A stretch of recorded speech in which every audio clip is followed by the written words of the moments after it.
Hello guys, welcome to in my channel smart study. Guys, आज हम शिक्षा निदेशालय की तरफ से दी जाने वाली कार्यपत्रक नंबर 7 करेंगे, जो कि क्लास 8 की है और विषय है सामाजिक विज्ञान। सामाजिक और राजनीतिक विज्ञान। ये वर्कशीट 16 अक्टूबर 2020 की है। तो आइए शुरू करते हैं आज की वर्कशीट शुरू करने से पहले प्लीज़ मेरे चैनल को सब्सक्राइब कर दीजिए। तो आज की वर्कशीट में हम देखेंगे संविधान क्या है। भारत का संविधान उद्देशिका। हम भारत के लोग भारत को एक संपूर्ण प्रभुत्व, समाजवादी, पंथ निरपेक्ष, लोकतांत्रिक गणराज्य बनाने के लिए तथा उसके समस्त नागरिकों को सामाजिक, आर्थिक और राजनीतिक न्याय, विचार अभिव्यक्ति, विश्वास, धर्म और उपासना की स्वतंत्रता, प्रतिष्ठा और अवसर की समता प्राप्त करने के लिए तथा उन सब में व्यक्ति की गरिमा और राष्ट्र की एकता और अखंडता सुनिश्चित करने वाली प्रभुता बढ़ाने के लिए दृढ़ संकल्प होकर इस संविधान सभा में आज तारीख 26 जनवरी 1949 को एडट द्वारा इस संविधान को अंगीकृत और अधिनियम द्वारा आत्म अर्पित करते हैं। तो देखो बेटा, क्या दिया गया है। आज हम संविधान के बारे में पढ़ेंगे कि हमारा संविधान क्या है। फर्स्ट तो हम ये समझेंगे कि संविधान होता क्या है और उसकी ज़रूरत क्यों होती है। तो देखिए क्या लिखा गया है।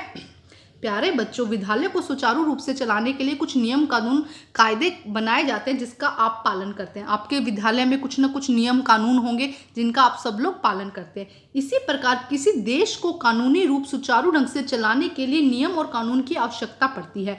एक दस्तावेज के रूप में जमा किए इन्हीं नियम कानूनों को संविधान कहा जाता है। तो देखो बेटा, किसी भी देश को या किसी भी, अगर आप घर की बात करते हैं तो आपके घर के अंदर भी कुछ नियम होंगे कि रात को इतने बजे तक आपका टीवी चलेगा, आपको इतनी देर पढ़ाई करनी है। तो कहीं पे भी आप जहाँ रहते हैं वहाँ पे कुछ नियम और कानून होते हैं और इस नियम और कानून की वजह से इन नियम और कानून को सुचारू रूप से चलाने के लिए कानून की आवश्यकता पड़ती है। तो उन नियम की वजह से जहाँ पे आप रह रहे हैं वो एक नियमित ढंग से चलता रहता है और इस दस्तावेज भी जमा किए गए। अब क्या किया जाता है, एक बुक बना दी गई जिसमें इन सभी नियम और कानून को रखा गया है। तो एक दस्तावेज के रूप में जमा किए गए इन्हीं नियम और कानून को हम संविधान कहते हैं। समझ में आया। दूसरा देखो क्या, दूसरे शब्दों में संविधान मूल सिद्धांतों या स्थापित किए हुए दृष्टांतों का एक समुच्चय है जिससे किसी राज्य संगठन को चलाने में सहायता मिलती है। तो दूसरे शब्दों में हम कह सकते हैं कि मूल सिद्धांतों और स्थापित किए गए दृष्टांतों का एक ऐसा समूह है जिसमें किसी भी राज्य को या किसी संगठन को चलाने में मदद मिलती है। यह किसी देश का एक मौलिक कानून है जो सरकार के विभिन्न अंगों की रूपरेखा और मुख्य कार्यों का निर्धारण करता है। साथ ही यह सरकार और देश के नागरिकों के बीच संबंध भी स्थापित करता है। इसमें देखो बेटा, लोगों के जो मौलिक अधिकार है उनका ध्यान रखा गया है, उनकी स्वतंत्रता का ध्यान रखा गया है जिससे किसी को ठेस ना पहुंचे और देश की तरक्की हो। इस तरह से ये कानून बनाए गए हैं जिससे कि अलग अलग जाति धर्म के लोग इकट्ठे एक साथ रह सकें। अब देखिए आगे क्या लिखा गया है। डॉक्टर भीमराव अंबेडकर को भारत का संविधान निर्माता कहा जाता है। तो किसे कहा जाता है भारत के संविधान का निर्माता? डॉक्टर भीमराव अंबेडकर को। वे संविधान मसौदा समिति के अध्यक्ष थे। संविधान का फाइनल ड्राफ्ट तैयार करने में 2 साल 11 महीने और 18 दिन का समय लगा। देखो याद करो कि बनने के विचार शुरू हो गया तो उसको बनने में कितना टाइम लगा? 2 साल 11 महीने और 18 दिन का समय लगा था। भारत का संविधान का सबसे लंबा लिखित संविधान है। भारत का संविधान विश्व का सबसे लंबा लिखित संविधान है। जो हमारा संविधान है वो एक बुक है जिसके अंदर सारे कानून नियम लिखे गए हैं। तो जो संविधान है वो विश्व का सबसे लंबा लिखित संविधान है। 26 नवंबर 1949 को भारत के संविधान को अपनाया गया, मतलब माना गया कि हाँ ये संविधान है, और 26 जनवरी 1950 को ये लागू किया गया। देखो दो बातें हैं, अपनाया कब गया? 26 जनवरी 1949 को, और लागू कब किया गया? 26 जनवरी 1950। तो नवंबर में क्या किया गया? लागू किया गया। 1950 जनवरी में क्या कर दिया गया था? इसको लागू कर दिया गया था। ठीक है, अब देखते हैं बेटा इसके क्वेश्चन आंसर क्या दिए गए हैं। देखिए, भारत ये संविधान को लागू किया गया। कब लागू किया गया था बेटा? 26 जनवरी 1950 को। यहाँ पे हम लिख देंगे 26 जनवरी 1950 को लागू किया गया था। इस बात का गौर करेंगे कि लागू किया गया पूछा गया, जिस दिन से शुरू हुआ है वो कब है? 26 जनवरी 1950 को। और भारतीय संविधान को अपनाया कब गया था? 26 नवंबर 1949 को। तो ये इस दूसरे का आंसर है बेटा। ठीक है, ध्यान रखिएगा। यहाँ पे एक मिनट मैं लिख भी देती हूँ। यहाँ पे पहले में क्या आएगा? 26 जनवरी 1950। ठीक है, ये क्या था? जब क्या किया गया है? भारतीय संविधान लागू किया गया है। और अपनाया कब गया था? 26 नवंबर 1949। ठीक है, ये इसको अपनाया गया था।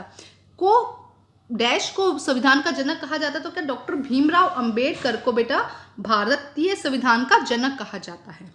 भारतीय संविधान को बनने में 2 साल 11 महीने 18 दिन का समय लगा, तो ये इसका आंसर हो जाएगा बेटा फोर्थ का। मैं यहीं से करा देती हूँ, आपको अच्छे से समझ में आ जाएगा। भारतीय संविधान को बनने में कितना समय लगा? 2 साल 11 महीने और 18 दिन का समय लगा। ठीक है स्टूडेंट्स, अब हम करते हैं नेक्स्ट क्वेश्चन। देखिए क्या दिया गया है, संविधान किसे कहते हैं। तो बेटा संविधान किसे कहते हैं, अभी मैंने आपको समझाया है कि जो भारत का संविधान है, नियम कानून है, एक बुक में लिखे गए हैं, उस बुक को हम क्या कहते हैं, संविधान कहते हैं, जिससे कि सारे जो काम है वो सुचारू रूप से चलते रहें। तो आइए करते हैं इसका आंसर। तो आइए करते हैं आंसर नंबर 1। देखो बेटा यहाँ से इसका बहुत अच्छे से आंसर दिया गया है। देश को कानूनी रूप और सुचारू ढंग से चलाने के लिए नियम और कानून की आवश्यकता पड़ती है। एक दस्तावेज के रूप में जमा किए गए इन्हीं नियम कानून को संविधान कहा जाता है। तो फर्स्ट का आंसर बेटा ये है, देश को कानूनी रूप से और सुचारू रूप से चलाने के लिए नियम और कानून की आवश्यकता पड़ती है। एक दस्तावेज के रूप में जमा किए गए इन्हीं नियम कानूनों को संविधान कहा जाता है। आइए अब हम करते हैं नेक्स्ट क्वेश्चन। देखो क्या कहा गया है बेटा, हमें संविधान की क्यों आवश्यकता है। बेटा देखो संविधान नहीं होगा तो कोई नियम नहीं होंगे, और अगर नियम नहीं होंगे तो कहीं पे रहना मुश्किल है। देखो हर कोई अपनी मनमर्जी करेगा, कुछ भी नियम नहीं होंगे, कहाँ आने जाने का नियम नहीं होगा, आपकी जगह कितनी है, आपका घर कौन सा है, कोई भी उस पर आके कब्जा कर सकता है। तो अगर वो नियम नहीं होगा तो वहाँ पे रहना, आपका उस एरिया में, उस जगह पे रहना मुश्किल हो जाएगा ना। जो ज़्यादा ताकतवर होगा वो अपना अधिकार जमाएगा।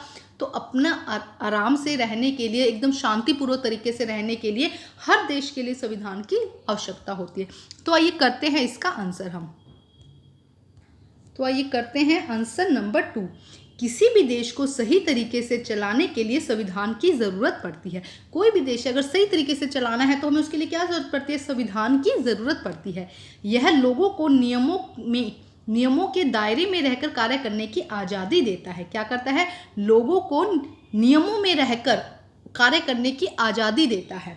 तो एक बार फिर समझ लीजिए बेटा, किसी भी देश को सही तरीके से चलाने के लिए संविधान की ज़रूरत पड़ती है। यह लोगों को नियमों के दायरे में रहकर कार्य करने की आज़ादी देता है।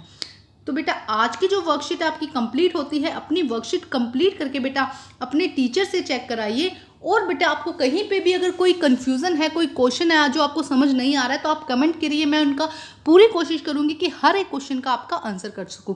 और बेटा जब भी आप ये चैप्टर कर रहे हैं, मैं हर बार यही कहती हूँ कि आप अपनी एनसीईआरटी की बुक खोलकर बैठिए और साथ साथ में उसको भी रीड कीजिए, तो आपको और भी अच्छे से इसको एक्सप्लेन हो जाएगा और भी अच्छे से आपको समझ में आ जाएगा। तो बेटा आज की वर्कशीट कंप्लीट होती है। वर्कशीट कंप्लीट करके अपने टीचर से चेक कराइए, और प्लीज़ मेरे चैनल को लाइक कीजिए, सब्सक्राइब कीजिए और शेयर कीजिए। Thank you students.